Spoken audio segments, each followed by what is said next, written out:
Through the cold wind and mud of the autumn road, a man in a tattered cloak approached the gates of the old castle.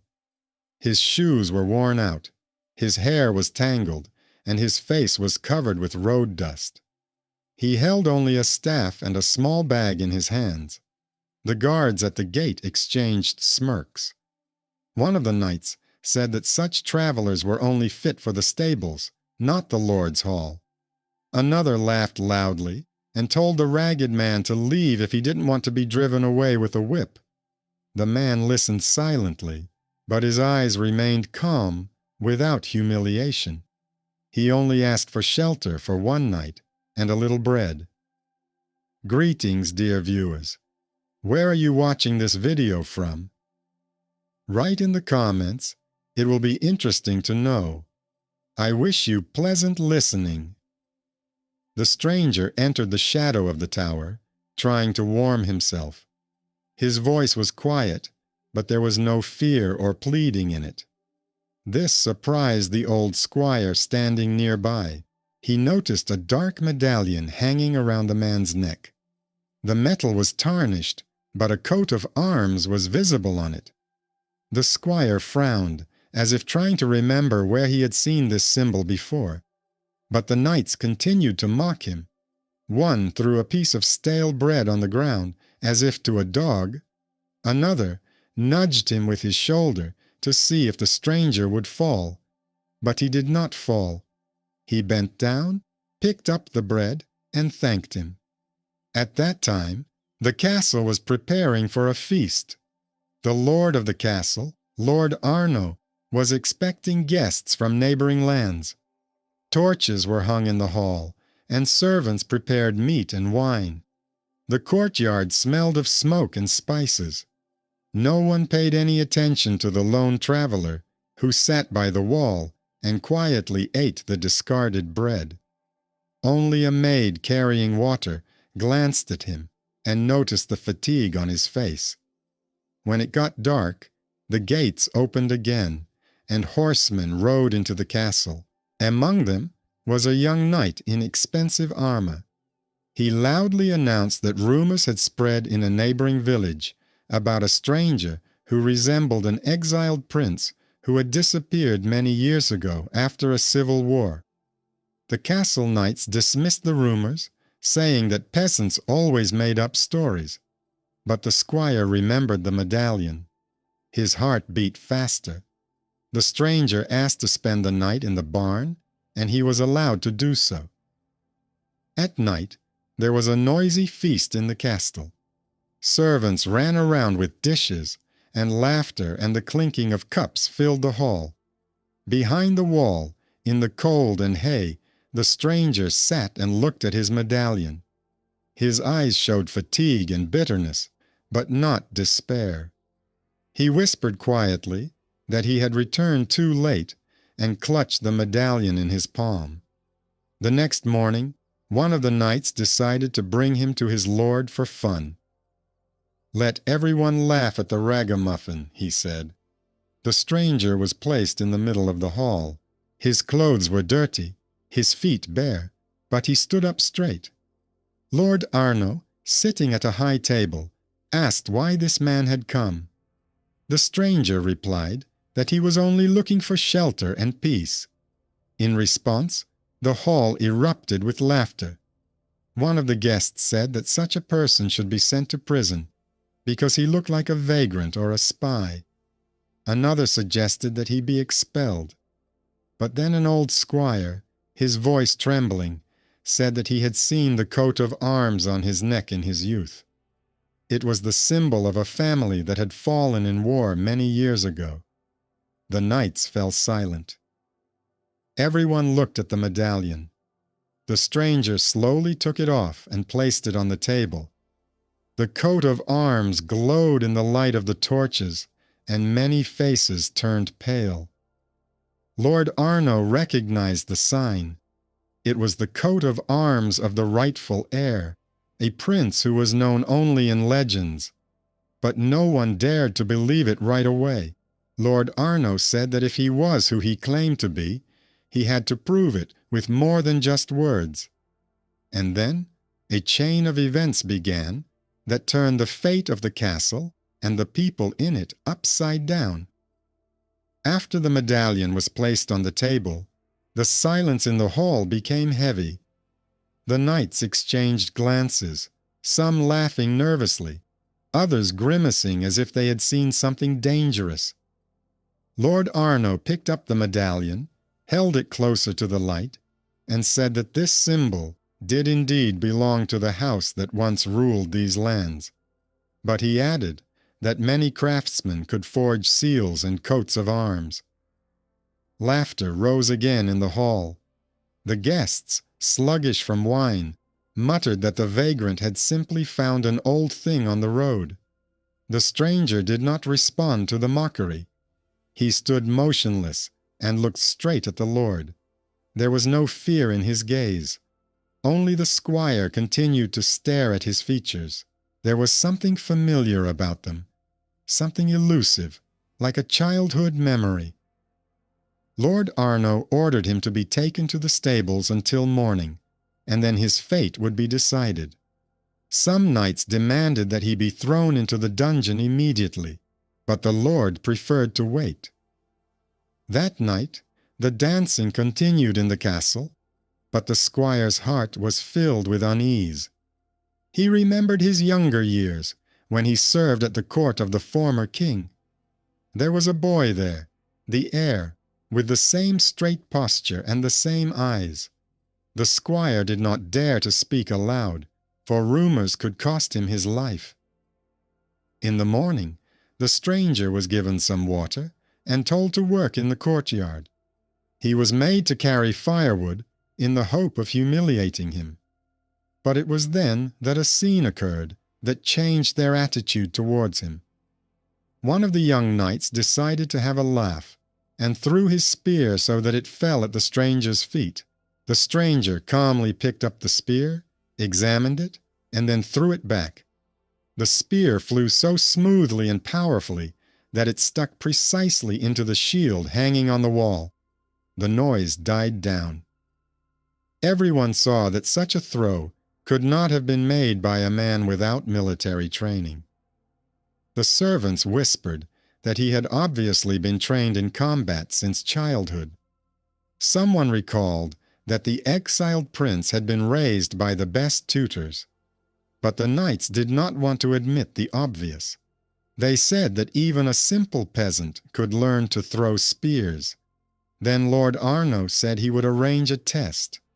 On the same day, the warriors gathered in the courtyard.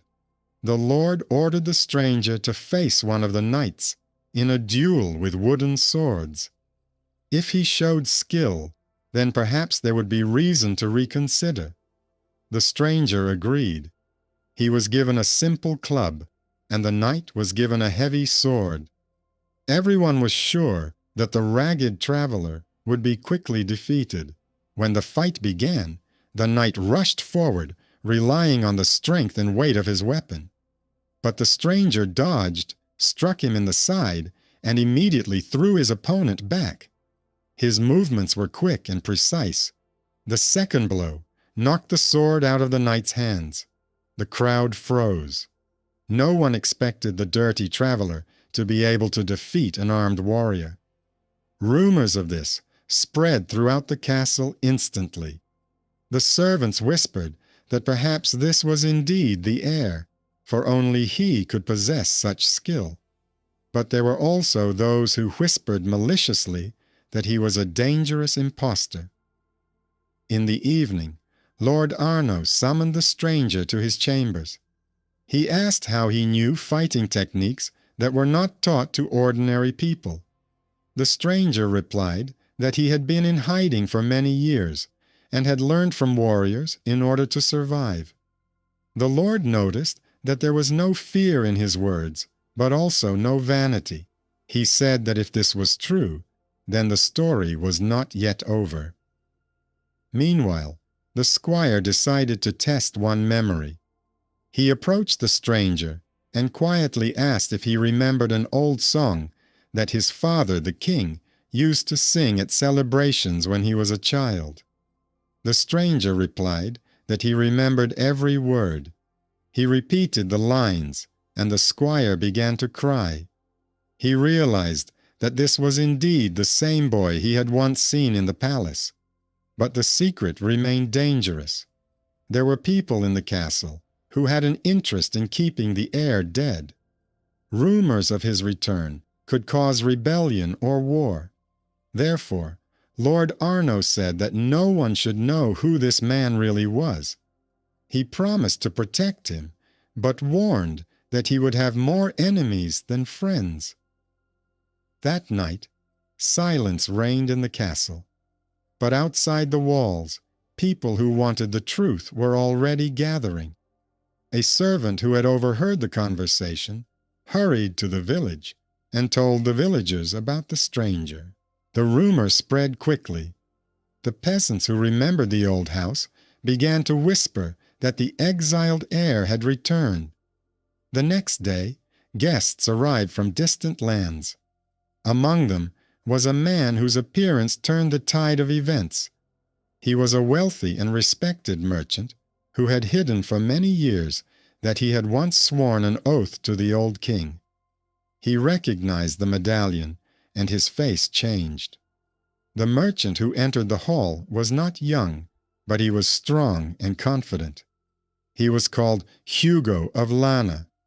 He often brought wine, fabrics, and rare spices to the castle. He usually behaved respectfully, but now his gaze was firm. When he saw the medallion on the table, he said that he remembered this symbol better than his own name. He said that in his youth he had accompanied the king on his campaigns and had witnessed the oath he had sworn to the people, to defend his home and his heirs to the last. Lord Arno listened and frowned. He said that many people like to tell beautiful stories. But the merchant took an old letter out of his bag, bearing the seal of the former king. It bore the name of the young prince and the sign of the house. The lord of the castle realized that the evidence was becoming more and more compelling. At that moment, a commotion began in the hall. Some of the knights insisted that it was all a conspiracy designed to sow discord.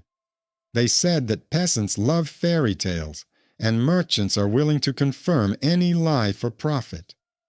But the squire stood up and said that the stranger had shown him a memory that no one else could have known. The discord intensified. Some guests demanded an immediate investigation. Lord Arno decided to conduct another test. He ordered an ancient sword to be brought, which was kept in the armory as a relic.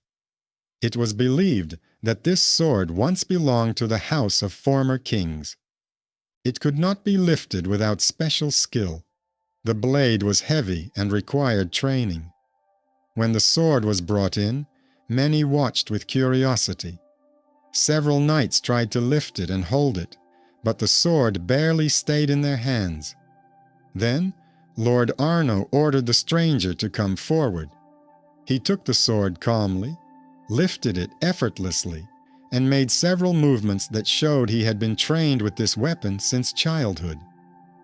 Silence fell upon the hall. Even the most mocking knights no longer dared to laugh. But with the silence came fear. Everyone understood that if this was indeed the heir, a struggle for power would begin in the castle. The current rulers had no desire to share the throne. Rumors had already reached the village. The peasants said that the one who would free them from taxes and cruelty had returned. People began to gather at the castle gates, hoping to see the prince. This caused alarm among the knights, for the crowd could rise up. That night, the stranger, who was staying in the servants' quarters, heard footsteps. A young woman came to him, the very maid who had noticed him at the gate. She whispered that she had overheard conversations and knew who he was. Her words were cautious, but they conveyed loyalty. She told him that her mother had once served at the court of the former king, and before her death had told her to remember the name of the exiled prince. These words touched him. He realized that not everyone had forgotten his father's house. But at the same time, he knew that if the truth came out too soon, he could be killed. The next day, an envoy from the neighboring duke arrived at the castle. He brought news that a rebellion was brewing in the kingdom. The duke was looking for allies and offered Lord Arno his support. But when the envoy heard the rumor about the stranger, his face changed. He said that if this was true, the duke would never allow the exile to return. Thus, the enemy was closer than expected. Lord Arno realized that a decision had to be made quickly. He gathered a council and asked what to do with the stranger. Some demanded execution, others demanded imprisonment. Only a few spoke of the need to protect him. Then, unexpectedly, the merchant Hugo spoke up. He declared that he was ready to hide the stranger and provide him with a way to reach the people who were still loyal to his father's house. He said that he had caravans and resources capable of hiding anyone from their enemies. He was an unexpected benefactor whom no one expected to see in this role. The stranger thanked him, but refused to leave secretly. He said that he had lived in the shadows for too long and now wanted to face his destiny head on. These words impressed even those who had doubts. Meanwhile, the squire noticed that one of the knights had left the castle at night and headed for the duke's lands. He realized that betrayal was imminent. If the enemies learned the truth, troops could come here. Lord Arno summoned the stranger and told him that he had to make a choice: either hide under the protection of the merchant or prepare for battle. The stranger replied that if he was considered the heir, he had no right to hide. The next morning, a crowd of peasants gathered at the gate. The people demanded to see the one they had heard rumors about. They shouted that they wanted justice. The guards did not know what to do. Lord Arno decided to bring the stranger out into the courtyard and show him to the people to calm them down. When the gate opened and the stranger came out, the crowd fell silent. He still looked poor, but there was confidence in his gait. He raised his hand and said that he had returned not for revenge, but for peace.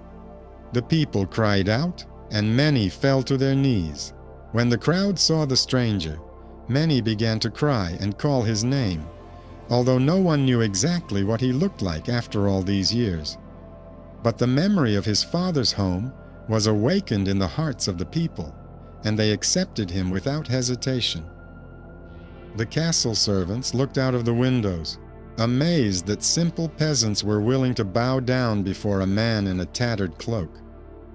Lord Arno realized that it was no longer possible to hide the truth. He told the knights that if they opposed the stranger, they would be opposing the people. But not everyone agreed. Several warriors whispered secretly that it would be more profitable to betray him and earn the duke's favor. In the evening, when the crowd dispersed, the atmosphere in the castle became tense. The merchant Hugo came to the stranger and said that the crowd was ready to support him, but power cannot be maintained without force. He offered gold and caravans to gather supporters. Lord Arno offered knights loyal only to him.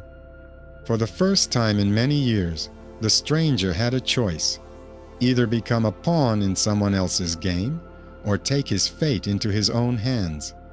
Meanwhile, the maid who had helped him at night brought news. She had learned that one of the knights was plotting a conspiracy. He had sent a messenger to the duke and promised to let his troops into the castle if he received land and power. The stranger realized that he had little time. The next day, Lord Arno held a council in the great hall. He wanted to hear the stranger's final word. The stranger stood up and said that he had not come here to ask for the throne and riches. He said that he had seen the peasants suffer from taxes and cruelty for too long. His goal was to restore the justice that his father had promised. These words touched the hearts of even the warriors who were accustomed to living off the weak. One of the young knights who had previously laughed at him came forward and said that if this man was ready to defend the people, he would stand by his side. 2 others supported him. This was a turning point. For the first time, some of the knights openly recognized him as the heir. But that same night, the conspirators tried to make their move. They snuck into the stranger's room with weapons. A maid spotted them in time and managed to raise the alarm. A fight broke out. The stranger grabbed a wooden staff and blocked the first blow, then knocked the sword out of his enemy's hands. Lord Arno came running with his squire and caught the conspirators. Under torture, they confessed that they were waiting for the Duke's army. That night showed that there was no turning back now. The enemy knew the truth and was preparing to strike. Merchant Hugo said they had to act first. He promised to provide gold to hire soldiers and provisions if the stranger decided to take action. It was a rare case when a stranger became a savior, but not everyone was convinced. The squire once came to the stranger and said that he had a secret. He said that he had made a mistake in his youth. When the king's house fell, he was among those who failed to protect the little prince. He had lived with this burden his entire life and now wanted to atone for his guilt. He swore that he would remain by his side until the end. For the stranger, this was not just a confession, but a sign of kindred spirits. Their fates were intertwined through old guilt, and now they both had a chance to make amends. The next morning, Lord Arno gathered his people and announced that he was ready to side with the exile. He said that the time of peace was over, and now they must either recognize the heir or wait for an invasion. The crowd of knights was divided. Some supported him, some remained on the sidelines. On the same day, news arrived. The Duke's army was moving towards the castle. They had more men and weapons. But the peasants, hearing of the heir's return, began to bring bread, water, and old spears. The common people, who had always been considered the weak link, now stood side by side. In the evening, the stranger climbed the walls and looked at the lights burning in the distance. He knew that tomorrow his fate would be decided. He was no longer just a ragamuffin. The people saw hope in him, but he also understood that if he fell, so would everyone who believed in him. He clutched the medallion in his hand and remembered his father's words. To rule is to be the first in trouble and the last in pleasure. He told himself he was ready. At dawn, smoke rose above the castle walls. Far away in the valley, the Duke's army was visible. Its ranks stretched out like a long black ribbon, and the earth trembled from their footsteps. Soldiers in heavy armor marched under banners, followed by carts carrying siege engines. The people in the castle, looking down from above, realized that they could not be overcome by force. In the hall, Lord Arno gathered all those who were ready to defend the walls. The merchant Hugo brought weapons, shields, and supplies. Peasants from the surrounding villages brought spears, pitchforks, and bows. They stood side by side with the knights, even though yesterday they had feared them.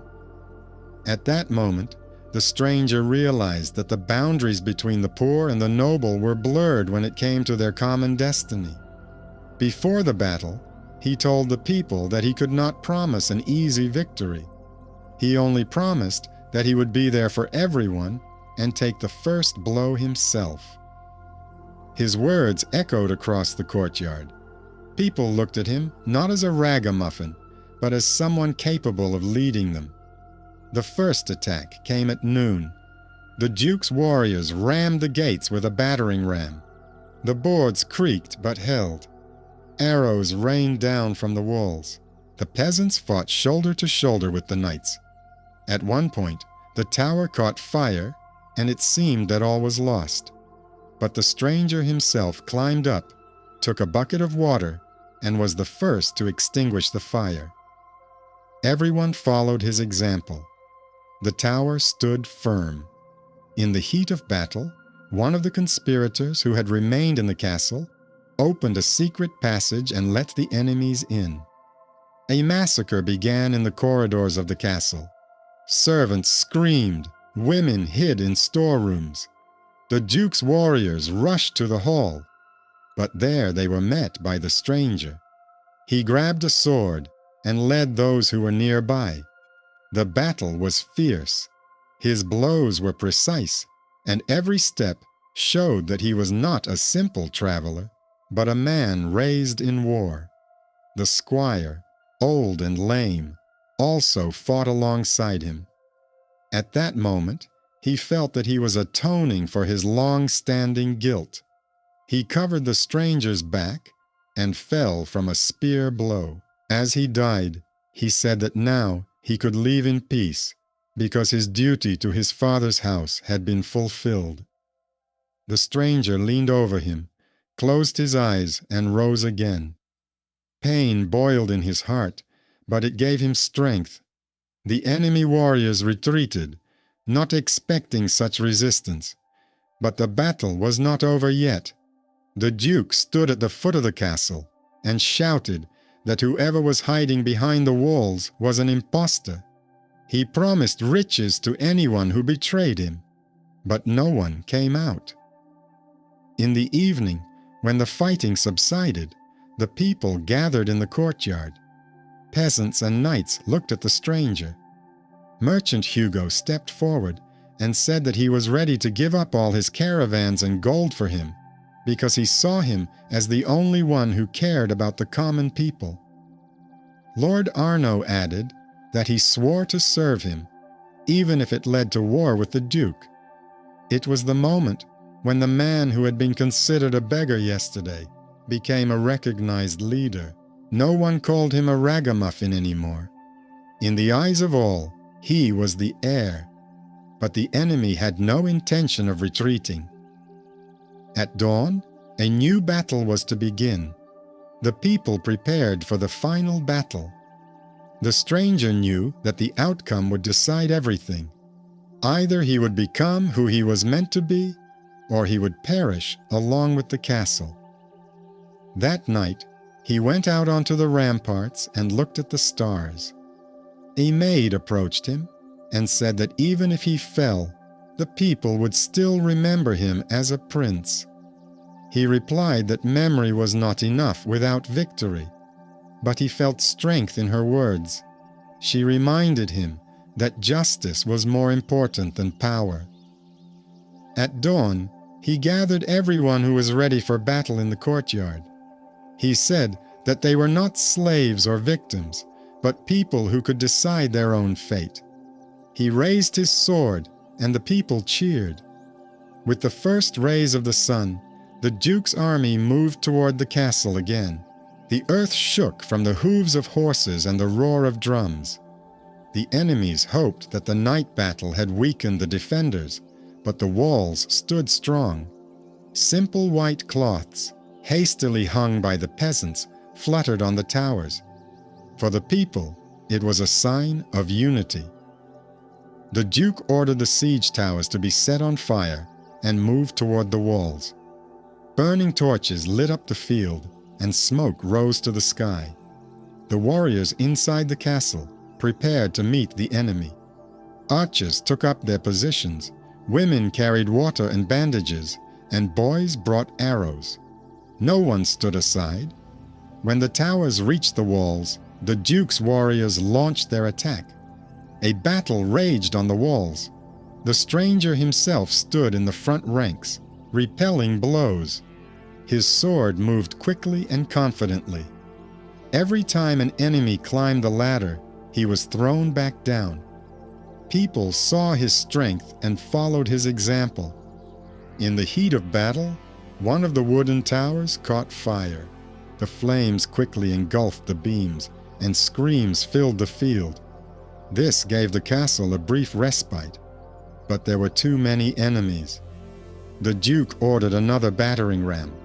The gates creaked. It seemed that they would collapse at any moment. Then the stranger ordered barrels of stones to be brought out and rolled up to the gates from the inside. Servants and peasants lifted the heavy loads together, and the gates held. At that moment, something unexpected happened. Merchant Hugo, who had remained in the rear with the pack animals, ordered his men to lift barrels of oil and wine onto the walls. They were tipped over onto the enemies, and the ground beneath the attackers' feet became slippery. Archers set fire to their arrows, and the flames engulfed hundreds of warriors.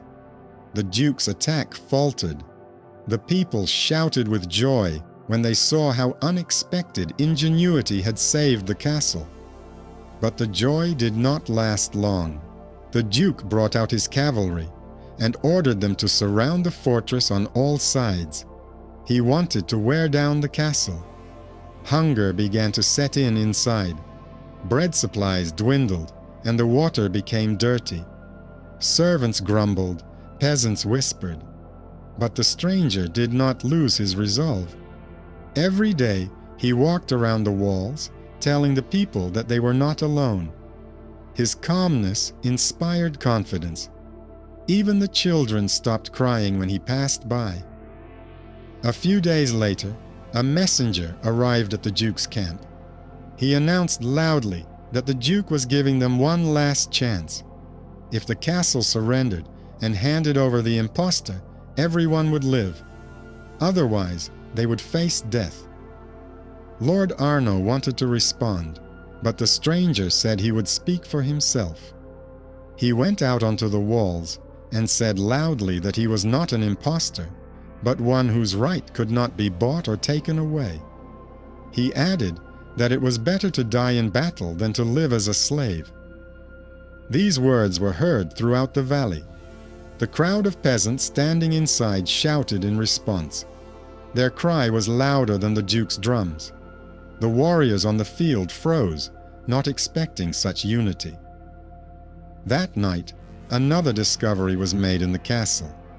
The maid who had been helping the stranger brought him an old piece of cloth that had been kept in her family. It was embroidered with the coat of arms of her former home. She said that her mother had once received it from the queen, and now this relic must return to the heir.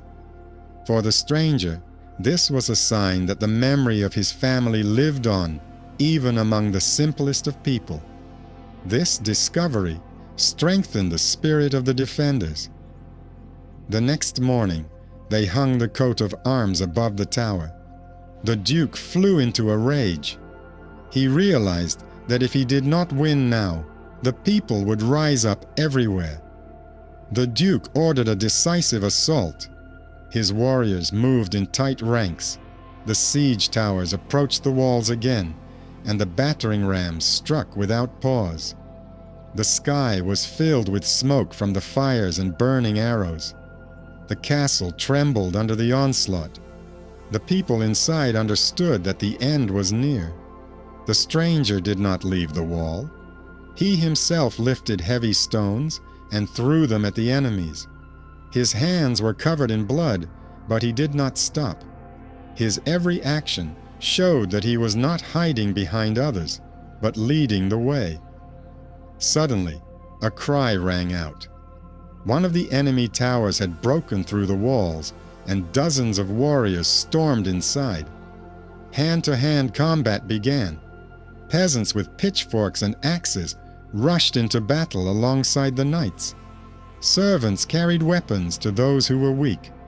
Even children brought stones to throw. The castle lived with one will. The stranger found himself face to face with the traitor, the very knight who had opened the way for the enemies earlier. The knight raised his sword and said that he had been promised land and gold for the Duke. But he did not have time to strike. The stranger parried his thrust and knocked him to the ground. The people saw this fight and understood that betrayal was punished. At that moment, the Duke decided to show his strength. He rode up to the gate on a black horse and shouted loudly that everyone inside would die and the impostor would be executed. Even the peasants on the walls heard his words. But in response, a general roar arose.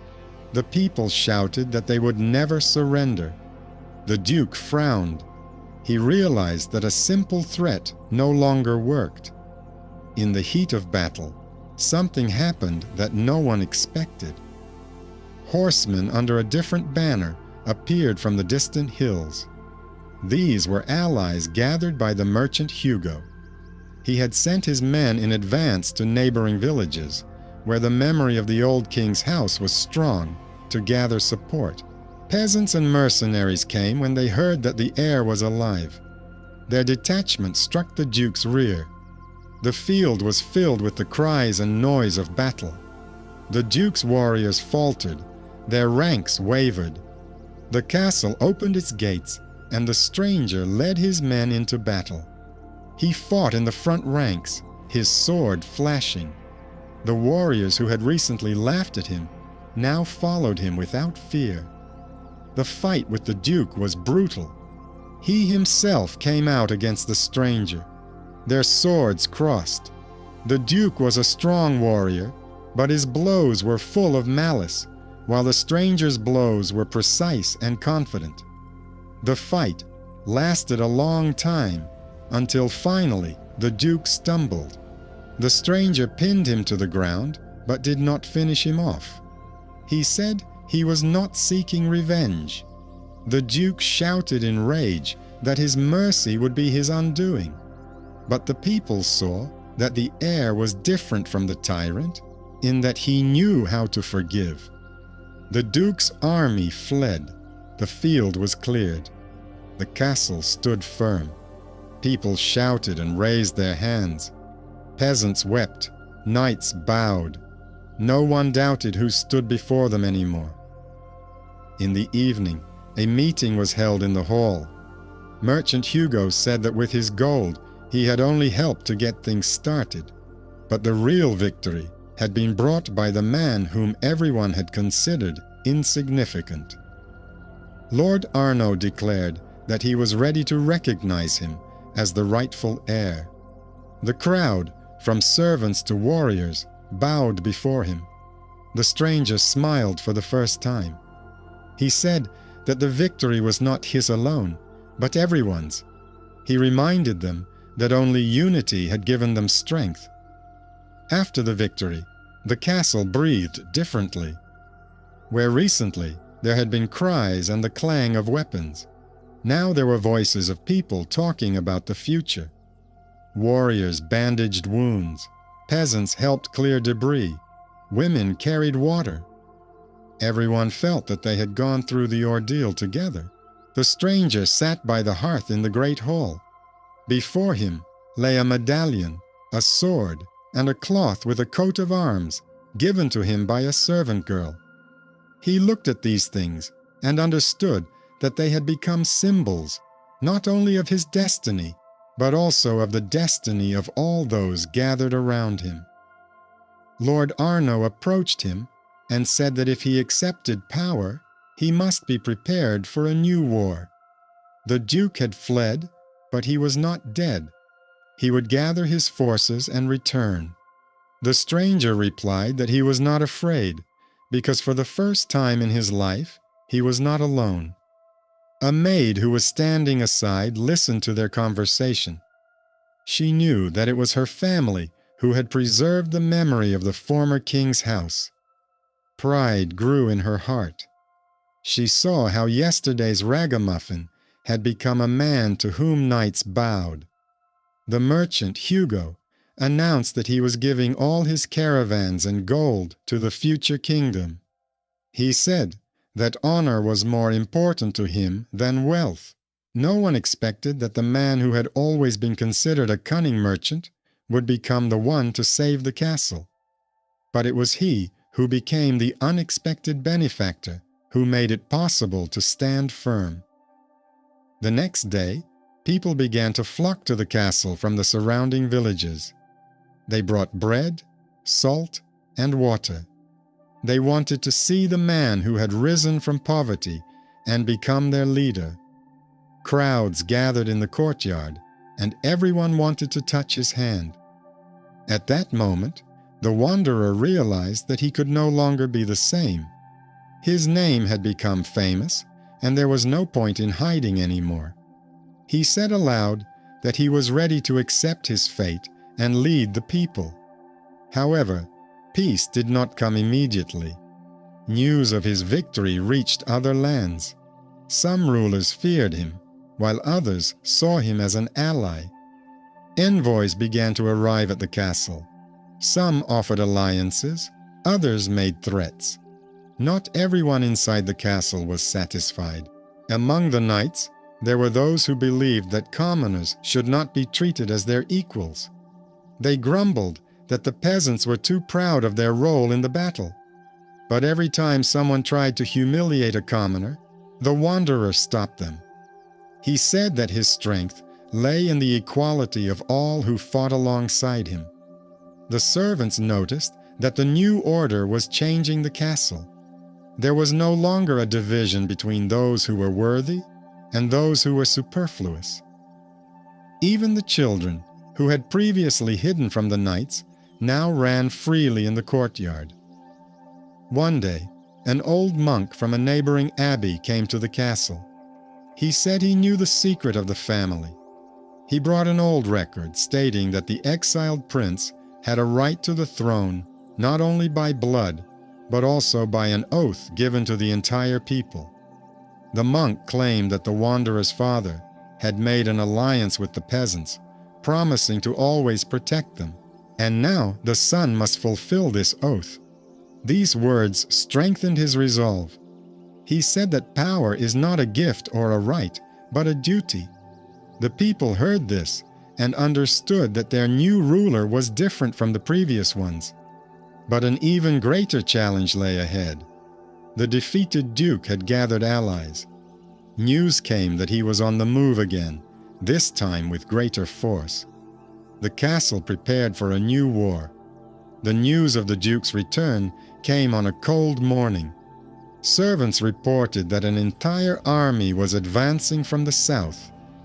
Two lords who feared the heir's growing power had joined the duke. Now there were 3 times as many enemies as before.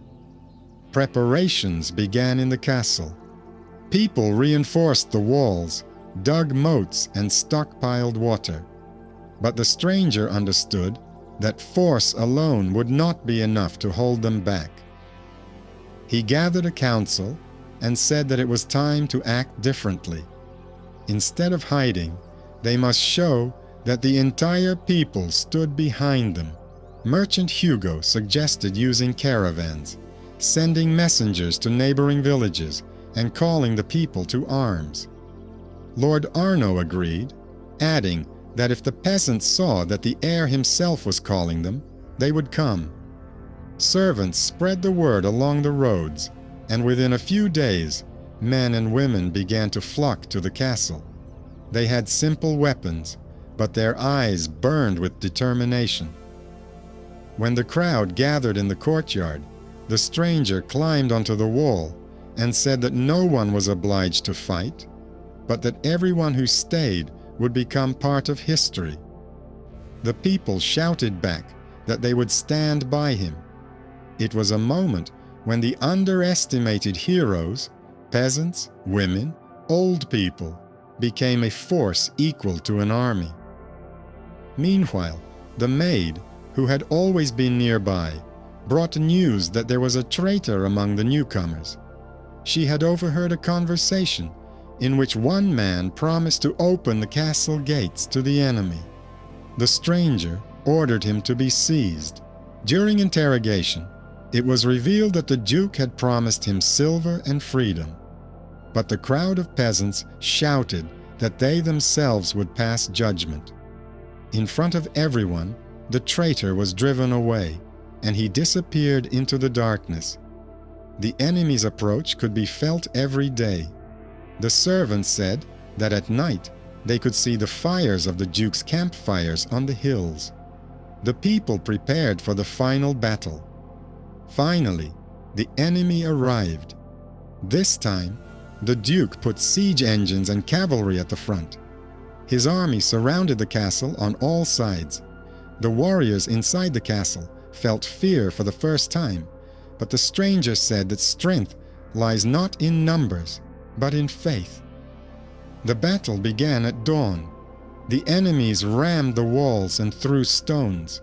The walls shook. But this time, the defenders were not alone. Peasants from all the villages stood shoulder to shoulder with the knights. They held ladders, threw stones, and raised shields. The stranger himself rushed to where the fighting was fiercest. His sword struck down enemies. His voice rallied the people. Even when it seemed that the walls would collapse, he did not allow anyone to retreat. The Duke came forward again. He shouted that he would destroy the entire lineage of the heir.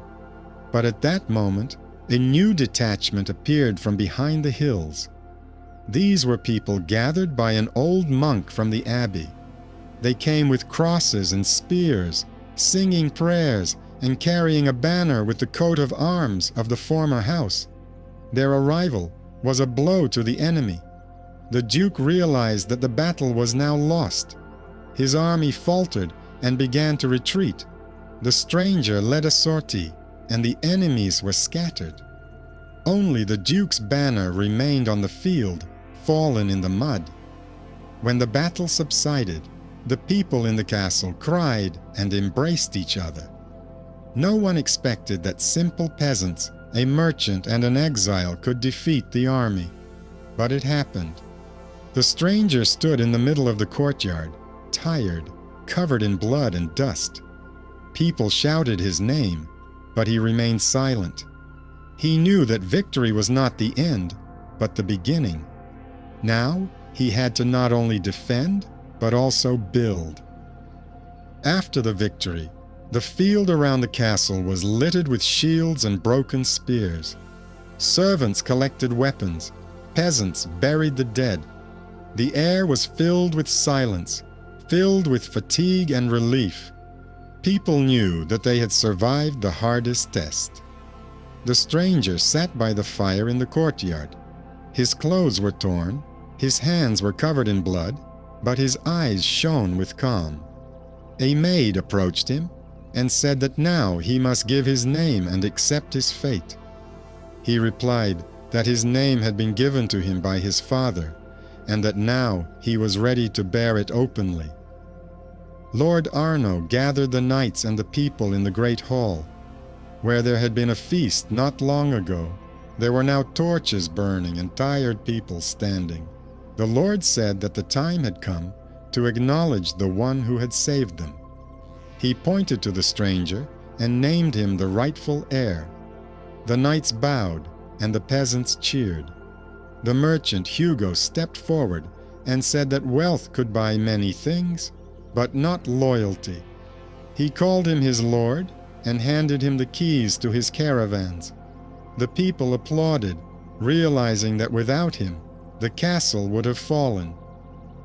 An old monk from the abbey brought out a book with the oaths taken by the previous king. He read the lines about the union with the people and said that the son was obliged to fulfill it.